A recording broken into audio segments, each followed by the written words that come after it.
Salam, hər vaxtınız xeyir olsun. Umaşlı piroq eləyirəm. Sadəcə olaraq umaşlı piroq eləsəm də üstünü bu dəfə umaşlı eləməyəcəm. Ağ küncüt, qara küncüt eləyəcəm. Zəhmət olmasa kanala abunə olmağı unutmayın. Videoların ardı gəlsin deyə bildiriş işarəsini aktiv qoyun ki, videolar paylaşdıqca siz də yararlanın. İçinə 2 stəkan qatıq, 3 stəkan yarım pisoq, çox şirin yeyir deyə yoldaşım, ona görə 3 stəkan yarım eləyirəm. Həm də ki, qardaşım gəlir qonaq, o da şirin sevir deyə, ona görə də şirin eləyirəm. Və şirniyyatları istəsəniz 2 stəkan yarım pisoq eləyə bilərsiniz. 1 stəkan duru yağdır, 1 çay qaşığı sodadır, 1 çay qaşığı, yəni 2 paçka qabartmadır, 2 vanildir. Bunları qəşəng umac eləyirsən. Demək, umacı necə eləyirik? Umacı, yağı, pesoku vurursunuz. Ondan sonra bir də ki un. Bu üçünü, bir də vanili vurun.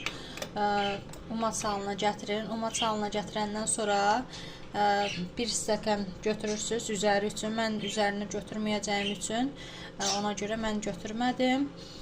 Qəşəng, ondan sonra da yəni umacı götürəndən sonra da qatığı əlavə eləyirsiniz. Sodanı qatığın üstünə əlavə eləyəcəksiniz. Sonra da qəşəng atlayırsınız. Bu vəziyyətə gəlir.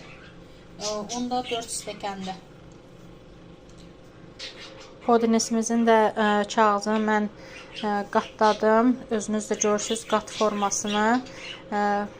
Bu yəni qat enində qatlayırsan, sonradakı baş hissəsinin əyrisini kəsirsən qayçı ilə, qıraqları dilik-dilik bu formada olur.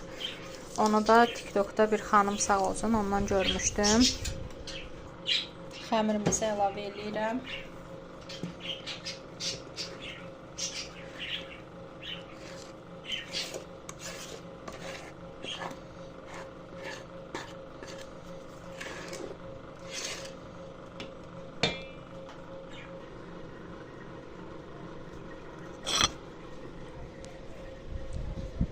Xəmirimizi indi əvvəlcədən isidilmiş dufovkamıza əlavə eləyirəm. Biraz üzəri üçün biraz ağ küncüt, biraz qara küncüt istifadə edəcəm. Mən umaşlı piroqun reseptini eləmişəm, düzdür, amma umaşlı piroq eləmirəm. İndi qaradan da biraz istifadə edeyim.